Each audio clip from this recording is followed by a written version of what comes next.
या गोष्टीमध्ये भाऊ आणि बहिणीचं नातं किती चांगलं आहे. आई जसं तू सांगितलं, एका बहिणीसाठी एक भाऊ आई पण असते आणि ताई पण असते. ती तिच्या भावाला चांगलं सांगते. जसं की या गोष्टीमध्ये ती मुलगी त्याच्या भावाला वाचवण्यासाठी स्वतःचा जीव अडकवून बसली. मग नंतरला तिने तिच्या भावासाठी किती काय काय केलं ग. पण मग तू आई गौमुख मामाला असं का सांगितलंस ग.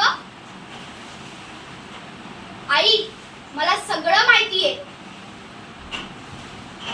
की तू मामाला आजी आजोबांबद्दल किती काय काय आणि किती वेगवेगळं सांगितलंस.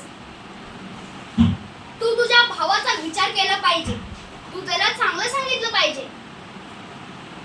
आजी आजोबा तर किती चांगले आहेत. ते माझं किती लाड करतात.